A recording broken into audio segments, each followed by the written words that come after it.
ஓம் சாந்தி. 11/7/2026 சனிக்கிழமை. வாணி தரும் வசந்தம். இனிமையான குழந்தைகளே, நீங்கள் உங்களை பற்றி சிந்திக்க வேண்டும், மற்றவர்களை பற்றி அல்ல. ஏனென்றால் டிராமாவின் அனுசாரம் யார் என்ன செய்கிறார்களோ அதற்கேற்ற பலனை அடைவார்கள். ஆத்மாவுக்கு நினைவு வந்துள்ளது, நாம் உண்மையில் மூலவத்தனவாசி. இந்த டிராமாவில் நமது பார்ட்டை நடிப்பதற்காக வந்துள்ளோம். நாம் முக்கிய நடிகராக ஆகி 84 பிறவைகளின் பார்ட்டை நடித்தோம். இப்போது பாபாவின் முன்பாக உள்ளோம். பிறகு அவரோடு கூடவே வீட்டுக்கு செல்வோம். பாவனமாக ஆகி வீட்டுக்கு செல்ல வேண்டும். பிறகு சுகதாமத்தில் வர வேண்டும். இந்த விளையாட்டு முழுவதும் பாரதத்தில்தான் உருவாக்கப்பட்டுள்ளது. இந்த நினைவு முழுவதும் திரிகாலதர்ஷி ஆவதன் மூலம் வந்துவிடுகின்றது. பாபா இப்போது உங்கள் கழுத்து மாலையாக ஆக வேண்டும். நாம் அசலில் ஆத்மாக்களாக இருந்தோம். பிறகு லௌகீக சம்பந்தத்தில் சுகம் மற்றும் துக்கத்தின் வாழ்க்கையை கழித்தோம். இப்போது நீங்கள் ஆத்மாக்கள் திரிகாலதரிசி ஆகி இருக்கிறீர்கள். நாம் இந்த டிராமாவின் முக்கிய நடிகர்கள். முழு டிராமாவின் ஞானம் இப்பொழுது உங்கள் புத்தியில் உள்ளது. ஆத்மாக்களை தூய்மையாக ஆக்குபவர் ஒரு தந்தை மட்டுமே, வேறு யாராலும் ஆக்க முடியாது. நாம் ஒரு எல்லையற்ற தந்தையின் ஸ்ரீமத் படி நடக்க வேண்டும். அவர் சொல்வதையே ஏற்றுக்கொள்ள வேண்டும். அவருடைய ஸ்ரீமத் படி நடப்பதன் மூலமாகத்தான் நாம் பாவனமாக ஆக முடியும். ஆத்மாக்கள், நீங்கள் நிராகார உலகத்தில் இருந்து இங்கு வந்து ஷரீரம் என்ற ஆடையை எடுத்துக் கொள்கிறீர்கள். இப்போது குழந்தைகள், நீங்கள் புரிந்து கொண்டிருக்கின்றீர்கள். பாபா வந்துள்ளார் என்றால் நாம் பாபாவுக்கு உதவியாளர்களாக ஆகுவோம். தூய்மையாக ஆகி பாரதம் முழுவதையும் தூய்மையாக ஆக்குவோம். யார் செய்வார்களோ அவர்கள் பலன் அடைவார்கள். அனைவரும் வந்து புருஷார்த்தம் செய்ய மாட்டார்கள். யார் கல்பத்திற்கு முன்பு புருஷார்த்தம் செய்திருக்கின்றார்களோ அவர்கள்தான் செய்வார்கள். இப்போது வீட்டுக்கு திரும்பி செல்ல வேண்டும். அதனால் புருஷார்த்தம் செய்து அவசியம் தூய்மையாக ஆக வேண்டும். மாயை எவ்வளோ விக்னங்களை ஏற்படுத்துகின்றது. பாபா புரிய வைக்கின்றார், குழந்தைகளே, நீங்கள் எந்த ஒரு விகர்மமும் செய்யக்கூடாது. மனதில் புயல்கள் அதிகம் வரலாம். கர்மேந்திரியங்களில் சஞ்சலம் அடைவது கூட தேக அபிமானம் ஆகின்றது இல்லையா? நீங்கள் யாரிடமும் பயப்படக்கூடாது. பயமற்றவராக ஆக வேண்டும். எப்போதும் எங்கு சென்றாலும் சாட்சியாக இருந்து பார்க்க வேண்டும். ஆத்மா சிறிய புள்ளி எவ்வளோ சக்தி வாய்ந்ததாக உள்ளது. அதற்குள் முழு ஞானம் உள்ளது.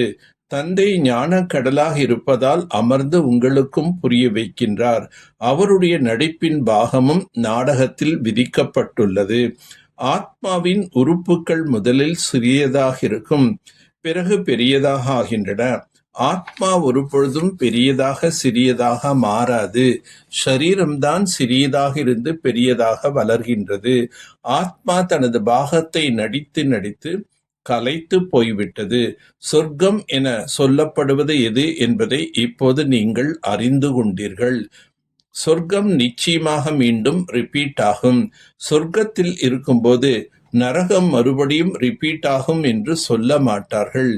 இப்போது சொல்கிறீர்கள், தூய்மையான சுகம் சாந்தியின் புதிய உலகம் மீண்டும் ரிப்பீட் ஆகும். 5000 ஆண்டுகளுக்கு முன்பு கூட பிரம்மா மூலம் விஷ்ணுபுரியின் ஸ்தாபனை செய்திருந்தார்.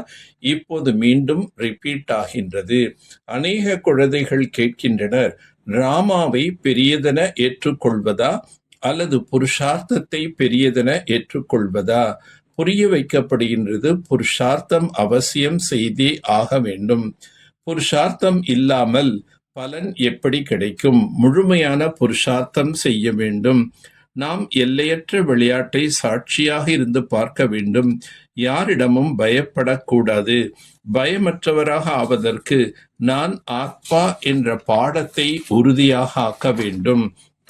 ஆத்மா பயிற்சியை அடிக்கடி செய்ய வேண்டும். தன்னைத்தான் சோதித்து தன்னை பரீட்சைக்கு உட்படுத்த வேண்டும். எந்த ஒரு கர்மேந்திரியமாவது சஞ்சலம் அடையாதிருக்கிறதா? காம விகாரத்தின் மீது வெற்றி பெற்றோமா? ஆத்மா அபிமானியாக எதுவரை ஆகியிருக்கின்றோம்? ஒரே ஒரு பாபாவின் நினைவின் மூலம் சத்திய சுமங்கலியின் அனுபவத்தை செய்யக்கூடிய பாக்யவான் ஆத்மா ஆகுக. எந்தொரு ஆத்மாவின் வார்த்தைகளை கேட்டும் கேளாதவராக இருந்து வேற எந்த ஒரு ஆத்மாவின் நினைவும் சங்கல்பத்திலோ அல்லது கனவிலோ கூட கொண்டு வராமல், அதாவது எந்த ஒரு தேகதாரியின் ஈர்ப்பிலும் சிக்காமல், ஒரே ஒரு பாபா, இரண்டாவது வேற யாரும் இல்லை என்ற நினைவில் வாழ்பவர்களுக்கு அழியாத சுமங்கலி என்ற திலகம் இடப்பட்டு விடுகின்றது.